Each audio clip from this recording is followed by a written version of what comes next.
Thank you for that reading, Russ. So it's been a while since we've been able to get back into our study of Ecclesiastes. The last time that we were discussing Ecclesiastes, we kind of looked at an overview of the entire book. But this morning, I want us to begin looking at the text itself and unpacking it, in particular these first 11 verses. Now, there are a couple things I want us to keep in mind. One thing is kind of in the big picture. The other thing is in the small picture, and in more of a micro way. In particular, has to do with the text we're going to look at this morning. The first thing I want us to kind of keep in mind as we go through this study is Ecclesiastes, first of all, answers the question, what is the whole duty of man? What is our purpose on this earth? Why are we here? What intrinsic value does this life have? What meaning does it have to us throughout our lives? But another thing that I want us to keep in mind, especially as far as it pertains to this morning, is when you look at the first two chapters of Ecclesiastes, if you want to see kind of a snapshot of the entire book of Ecclesiastes, the first two chapters really sum it up. You know, this morning we're going to be looking at verses 1 through 11. Verses 1 through 11 establish what a life without God looks like. You know, it shows us the futility of life, the vanity of life, as Russ's translation said, the meaninglessness of a life without God. But when you get to chapter 1, verse 12 through chapter 2, I think it's verse 23, what you see is Solomon going through all of these different activities and different endeavors to try and find meaning in life apart from God. And ultimately what you see in verses, I think it's 24 through 26 of chapter 2 is his ultimate conclusion to that search. And we'll get into those things later, but these two things are something we need to keep in the back of our mind. As we study Ecclesiastes, the question that's being answered is, what is the meaning of life? What is the whole duty of man while he is on this earth? And then as far as it pertains to our lesson this morning, what we're really doing is not only introducing the book of Ecclesiastes by looking at these first 11 verses, but we are looking at really a centralized viewpoint of this book. And this morning what we are introduced to, as I've already said, is what a life without God looks like. Now, I want us to go ahead and jump into our text. I want us to begin unpacking it. Russ read it for us already, so we're going to skip over that. I want us to go ahead and jump in to unpacking the text itself. And I want to start with verse 1. And in verse 1, what we have is an introduction that Solomon gives to us. He says, the words of the preacher, the son of David, king in Jerusalem. So what Solomon does is he starts off by introducing himself in really three ways. And I'm going to take this in reverse of the way this is written. First of all, I want us to notice he starts off by introducing himself by his lineage and also his position. He says that he is the son of David, his lineage, and then king in Jerusalem, his position. Now, if we back up to the first phrase, he says the words of the preacher. This is a difference. If you look at the very beginning of Proverbs, he starts off by self-identifying himself not only by his lineage and position, but by name. But here he doesn't do that. He refers to himself as the preacher. In Hebrew, this is the word kohelet. It simply means the one who calls people together. We would think of it as a teacher or a preacher, someone who gathers people together for the purpose of learning. The Greek translation of this word, Ecclesiastes, is where we get our name for the book in our English. It's kind of interesting. So in the New Testament, you know, the Greek word for the church is ecclesia. It means the called out. It has the same root. Ecclesiastes has the same root as the word in the Greek for the church. So Solomon identifies himself without any doubt, and there's really no doubt who wrote the the book of Ecclesiastes among scholars. There's really no arguing point whatsoever. But this, when I read verse 1, I thought about two questions. First, who is Solomon? If we had to sum up who Solomon is, how would we do it? What would we look at? And I really look at his life in three ways. First of all, the time from his birth until he takes the throne. Solomon was born approximately 990 BC. He was the second child that was born to David and Bathsheba. One thing I found when I was looking up some information on Solomon online, you got to be careful what you read, because it's not always the truth. Imagine that on the internet. So when I was looking up information on Solomon, I found several sites that said he was the first child born to David and Bathsheba, but that's actually not the case. You go to 2 Samuel chapter 12. You know, the sin with Bathsheba has already happened in chapter 11. And in chapter 12, Nathan comes to him and he tells him this story. And we all know how it goes. He says, "You are the man." And ultimately, that first child born to David and Bathsheba would die as a result of David's sin. But the text goes on to tell us that Solomon was the child that was born next. He was the second child born to David and Bathsheba.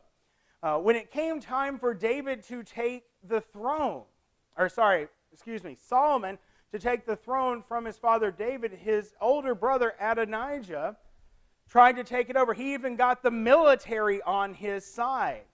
But several of the priests, some of the prophets came with Solomon and Bathsheba. They went to David, and David made it abundantly clear that he would be his successor. Now, a little tidbit of information about Adonijah. Shortly after Solomon took the throne, Adonijah would try to, by marriage, kind of have a political power play on Solomon, and Solomon would have him put to death.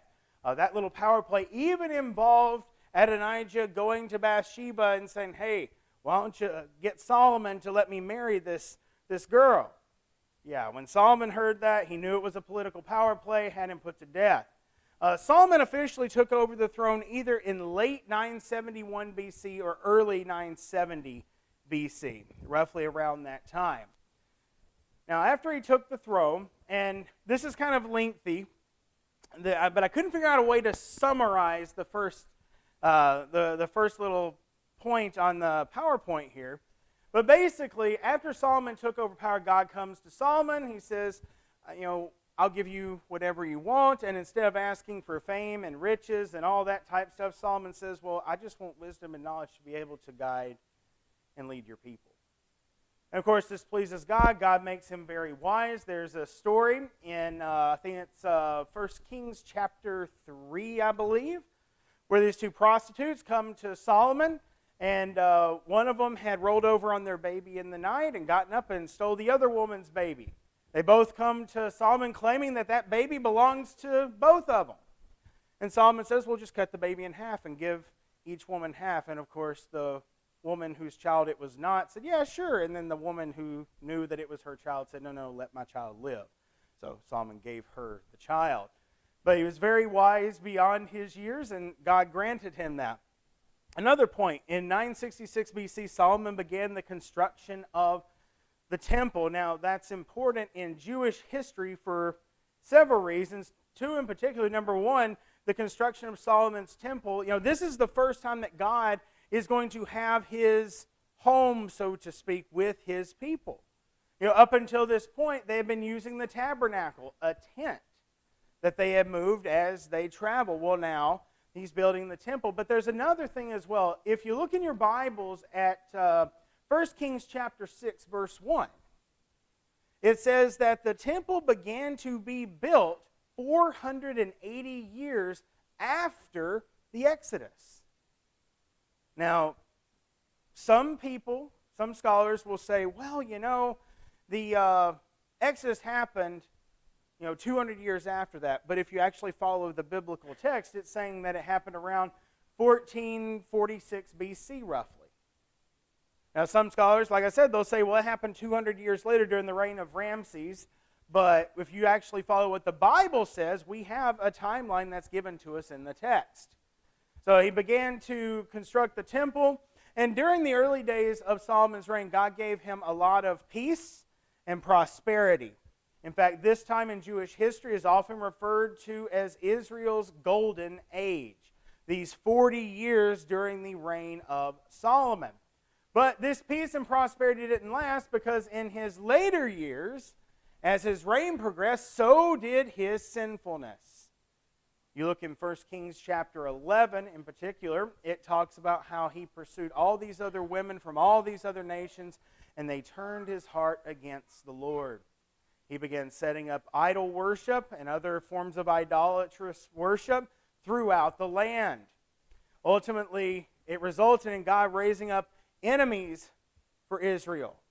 The Philistines, other groups, other nations, they began to cause problems. Ultimately, Solomon reigned for 40 years. He died in 931 BC, and his son Rehoboam took over in his place. I may mention this during the Bible class, but when Rehoboam took over, his actions eventually split the kingdom. You had Rehoboam, who, all of Solomon's wise men came to Rehoboam and said, hey, if you want to win the hearts of the people, you need to lower taxes, treat them well, and they'll love you forever. But then he goes and he asks his younger advisors, and they say, oh, you got to bring down the hammer. You've got to show these people who's boss, and he does that. And it results in the split of the kingdom. The 10 tribes went north with Jeroboam, and the 2 southern tribes of Judah and Benjamin go with Rehoboam, establishing the kingdom of Judah. Right back the way they were before the time of Saul. Well, I think actually at the beginning of the first 7 years of David's reign. So we can look at the life of Solomon and we see who he is, but why would he be important? Why does he matter? I think there are 3 reasons that Solomon is very important, not only to the biblical text, but also to the world at large. First of all, he gives us great perspective and insight on human existence and human behavior. David will mention sometimes in his Bible class how times may change, but human nature doesn't. The same things that plague Christians and the church in the first century are the same things that still plague the church today over 2,000 years later. And what Solomon gives us are 3 books that really explain to us, especially Proverbs and Ecclesiastes, they explain to us a lot about human nature and the human experience and human existence, how we think, how we operate. Another point to consider is that Christ came through his lineage. If you go to Matthew chapter 1, and it gives all those genealogies there, it mentions that Solomon is in his lineage. If you want to look at this on a spiritual level, you go to Galatians chapter 3, and Paul tells us that all of us who are in Christ are of the seed of Abraham. The promise that was given all the way back in Genesis chapter 12 is the same promise that we have today in Christ. But the third reason that Solomon really does matter is he established God's people on a global scale. And this is where we go from the spiritual to really what he did and what God did, I should say, for his people through Solomon to establish them as a nation. Now, we can read in the Bible and we see how they had peace and they had prosperity from God, but let's take a little time out. Let's do a little world building. Let's consider what was going on around Israel at that time.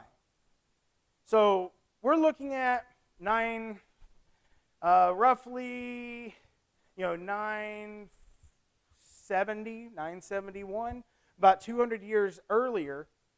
You had these people, they were Mycenaean Greeks. They were just referred to as the Sea People. In 1177 BC, they come over, they invade Egypt. Egypt won the battle, lost the war because it caused a complete collapse of Egypt's economy. This is what led to the Bronze Age collapse around 1200 BC. And what you end up seeing happening is these Sea Peoples, now they eventually integrated with the Philistines. We know that from archaeological digs and such because they found like Mycenaean Greek pottery, that type thing. But this kind of explains some of what was going on in the world. This attack on Egypt caused basically a global economic collapse leading to the end of the Bronze Age. And it's during all of this turmoil that's going on in all these nations around Israel during the latter days of David's reign, and especially throughout Solomon's reign, that we see Israel rise from the ashes. And God raised them up, and through Solomon, because of Solomon's faithfulness, he established them on a global scale. A few things I found interesting. Israel had a navy at that time. Solomon saw how the sea people had attacked Egypt, decided they needed a navy to defend their shores, but they also needed it for commerce. International commerce at that time was very rare. Only the big players such as Egypt would do it, because really only the Phoenicians knew how to do it, not the Egyptians. But it's very interesting to see what Solomon brings to the table. He gives us great insight and perspective on life and our human nature. We see the lineage that came through Solomon that brought us Christ. And then if we want to look at it from a historical perspective, we can see that it was at this time that God established Israel on a global stage. And so getting back to our text, verse 1, he identifies himself as the preacher. He identifies himself by his lineage and by his position. But as we move down in the text, verses 2 through 3, I want us to look at what I just call the premise of utter futility. And this is basically the premise that covers the next few verses. Notice what the text says. He says, "Vanity of vanities," says the preacher, "vanity of vanities, all is vanity. What advantage does man have in all his work which he does under the sun?" So these two verses really talk about two different aspects of this utter futility of life. And the first part is in verse 2, and that is, it establishes that everything is vanity. Everything, if you want to think of it in a different way, is absolutely futile. It's utterly futile. He says, vanity of vanities, all is vanity, all is absolute futility. Now remember, once again, we're talking about a life without God. Something that's interesting, when you look at the word in the Hebrew that is translated vanity or futility, depending on what version you're reading from, when you look at it in its figurative sense, yes, it means vanity, yes, it means futility. But in a very literal sense, it means like a breath, like a vapor. Here 1 second, gone the next. That's the idea that word in the Hebrew is conveying. And that's interesting because James hits the nail on the head with this. He borrows this exact same language, this exact same thought and concept. He says in James 4:13 through 17, "Come now, you who say today or tomorrow we will go to such and such a city and spend a year there and engage in business and make a profit. Yet you do not know what your life will be like tomorrow. You are just a vapor that appears for a little while and then vanishes away. Instead, you ought to say, if the Lord wills, we will live and also do this or that. But as it is, you boast in your arrogance. All such boasting is evil. Therefore, the one who knows the right thing to do and does not do it, to him it is sin." James borrows this language. He says, you are just a vapor. You know, we think about the brevity of life. We think about, in the grand scheme of things, how short life really is. It's like a breath. It's like a vapor. I think it's also referred to in the Scriptures as like a blade of grass that is here today and withered tomorrow. It's this same idea that Solomon is conveying. He says it's vanity, it's futility. It's like a breath of wind. It's here 1 second and gone the next. But the second thing I want us to notice is the question of life that he asks, and this is the question of this book. He says, verse 3, "What advantage does man have in all his work which he does under the sun?" I like the way the Jewish Publication Society translates this. They say, "What real value is there for a man in all the gains he makes beneath the sun?" You know, they ask the text asks an important question, the question of this book. what is the real value in this life? What is the purpose? What is the intrinsic meaning? What is the purpose of all of this? Now, I know some people may think, or some people may say, well, we live, we die, another's born, another dies. We just continue on, the world spins on. And in all honesty, that is the truth. That is the truth. And that is Solomon's ultimate conclusion. But I find it interesting, when we look at life, if someone's never stopped to ask, what the purpose of life is, what is the meaning of life, why are we here on this earth, an earth with suffering and heartache and difficulty? They've probably never suffered loss. They've never known despair. And they've definitely never known what it's like to be desperate. I find it interesting, Job, our time's running a little bit shorter this morning. I want to get to the other points. But when you look at Job, and we know the story of Job. Job ends up losing his possessions. He loses his children. He eventually loses his health. And when you get to Job 23, the first 7 verses, Job is basically saying, if I could just have a meeting with God, if I could talk to God, everything would be okay. But then you get to verse 8.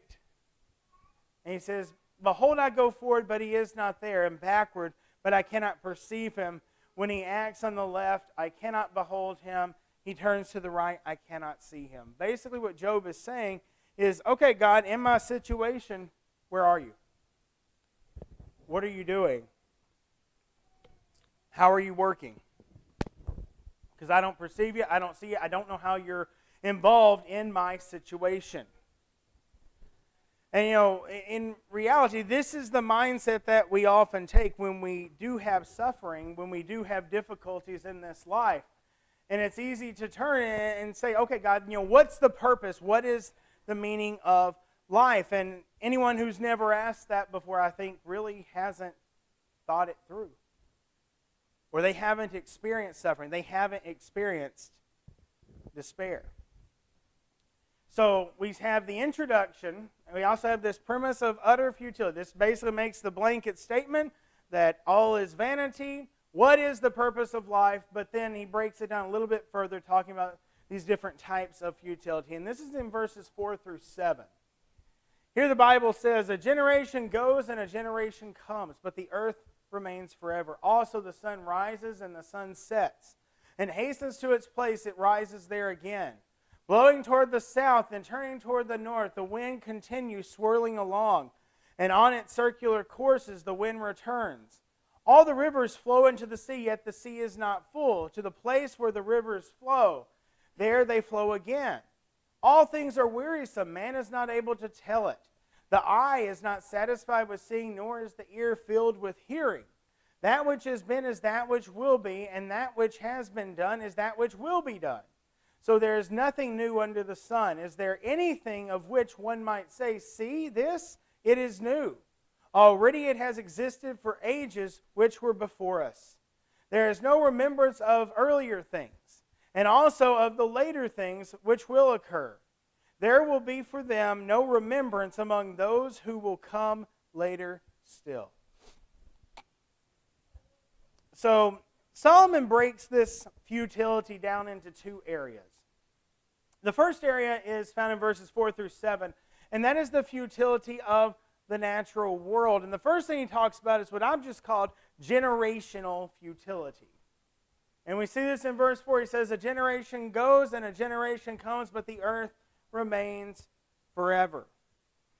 Now, this sounds like a pretty cut and dry. This seems like a pretty harsh statement. Hey, we were born, we die, the earth spins on.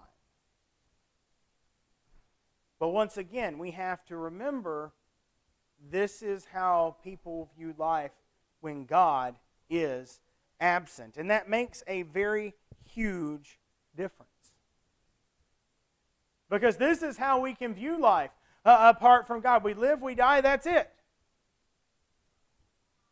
a great example of this, of a life without God. If you want to see how an ideology absent of God works and the consequences thereof, a great example of this is World War II.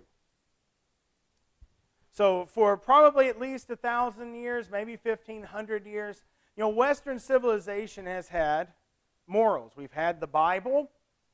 We've been able to read it. We have been able to study it. We have generally speaking, Western civilization has had a moral center about them. But I don't think there's any war that I've ever studied that shows a discrepancy between the East and the West more than World War II. In World War II, on the Western Front, about 5 million people died. However, on the Eastern Front, the front that was fought by Russia and Germany, two godless nations with godless ideologies, 25 million people died in the war. I guess scholars will say 25 to 35 million people died, with an additional 35 million Russians died on top of that. Now, I don't have to go into the exploits of someone like Adolf Hitler. We know about his genocidal ways and what he did. I think who gets lost in the shuffle sometimes is Joseph Stalin. This is a man that was quoted saying, "One death is a tragedy, 1,000,000 deaths is a statistic." Yay for communism. He said, one death is a tragedy, but 1,000,000 deaths is nothing more than a statistic. And you see this ideology. I mean, Joseph Stalin, before the Germans came into Russia, invaded Russia, he would kick people out of their houses, torch their house to the ground. And just, okay, well, I guess you're going to freeze to death now.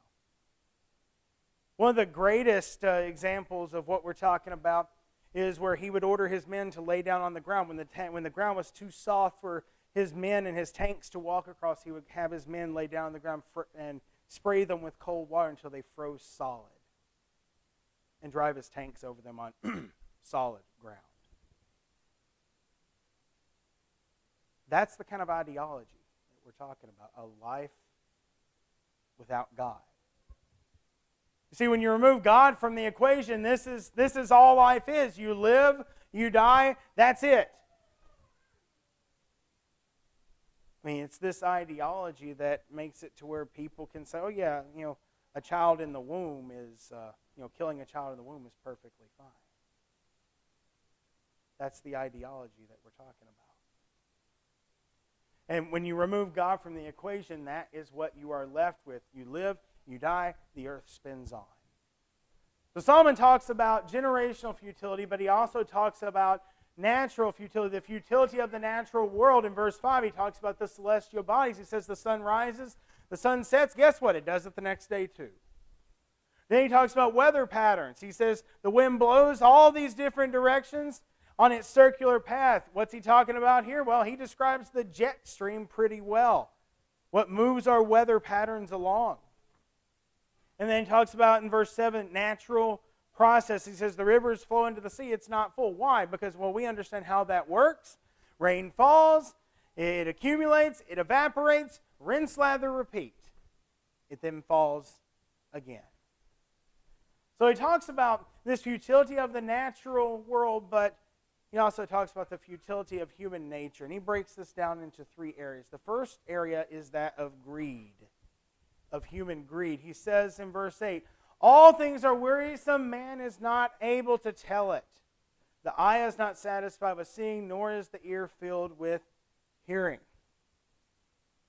The first phrase, or first sentence, I should say, of verse 8, he says, all things are wearisome, man is not able to tell it. In other words, when we look at this life, when we look at the futility of life, it is very wearisome. It is very burdensome to the point we cannot articulate it. We cannot really put it into words sometimes.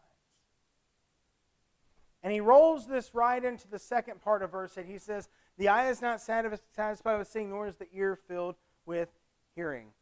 Human beings simply want more. The 19th century philosopher Friedrich Nietzsche put it like this. He says, even the most beautiful scene is no longer assured of our love after we have lived in it for 3 months. And some distant coast attracts our avarice. Possessions are generally diminished by possessions. Nietzsche would probably roll over in his grave if he knew he were quoted in a sermon. What he says here is very true. Possessions are diminished by possessions. Eventually, the new wears off that vehicle. It wears off that new toy. It wears off that new cell phone or whatever technological device that we may have. Eventually, it becomes old. I find it interesting the Bible counters this mentality with what Jesus said in the Sermon on the Mount in Matthew 6:19 through 21. It says, do not store for yourselves treasures on earth where moth and rust destroy and where thieves break in and steal, but store it for yourselves treasures in heaven where neither moth nor rust destroys and where thieves do not break in and steal. For where your treasure is, there your heart will be also. Solomon talks about human greed. He also talks about the futility of human enlightenment. We see this in verses 9 and 10. It says, that which has been done is that which will be. Can't talk apparently. That which has been is that which will be, and that which has been done is that which will be done. So there is nothing new under the sun. Is there anything of which one might say, see this, it is new? Already it has existed for ages which were before us. So he says in verse 9, he says, that which has been is that which will be. What's been done is in the past is going to be done in the future. This idea that things continue to roll. Things have existed since the beginning. And he goes right into verse 10. He says, is there anything of which one might say, see this, it is new, already it has existed for ages? There are two examples I thought of when I read this. And we may read this and think, well, no, we make new discoveries all the time. Well, think about it this way. In 1666, Isaac Newton developed his laws of motion, laws of gravity. We all know, we all have experienced it. For every action, equal and opposite reaction. An object's going to stay in motion unless acted upon by another force. We've all heard this. Did all of those laws of motion, did basically Newtonian physics cease to exist before 1666? Well, no. If you happen to drop something from a building, it's going to accelerate at 9.8 meters per second squared for every second until it reaches terminal velocity or it hits the ground. And that's the way it's been since the beginning of time. And I think that's the point that he's trying to make here. We think we make all these discoveries when God created them long ago. And this leads me to my third and final point, and that is of human history. The futility of human history. And I think this hits home in our time as it has throughout all the ages, I'm sure. Solomon says, there is no remembrance of earlier things and also of later things which will occur. There will be for them no remembrance among those who will come later still. What's the old saying? If you don't learn from history, you're bound to repeat it. I definitely would not consider myself anything of a historian, but I would consider myself a student of history. And honestly, even when you look at our time, the time we're living in now, it's pretty painful. It's painful to see how we don't learn from our mistakes.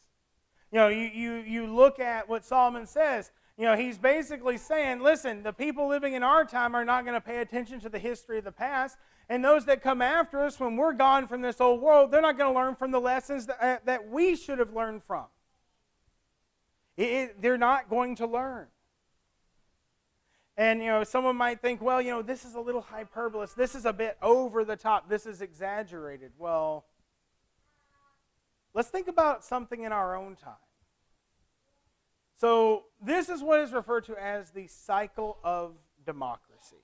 This was developed in 1787 by Alexander Tytler. He was a Scottish judge, he was a professor, and an economist. But he came up with this, the cycle of democracy. You start in bondage. You start in absolute dependency, and then you develop faith. He refers to it in his actual writing as moral certitude. You begin to develop a moral center based upon your faith, and that leads you to courage, and that courage leads you to fight for your freedom, and then that's where you have liberty. That's where you have freedom. And in that freedom can come abundance. I think it's interesting. You don't have the abundance unless you have the moral base first that leads to freedom. But from that moral base and freedom, you have abundance. But then this is where things start to go downhill. So then you have selfishness. Well, I'm entitled to this lifestyle. I'm entitled to this type of pay.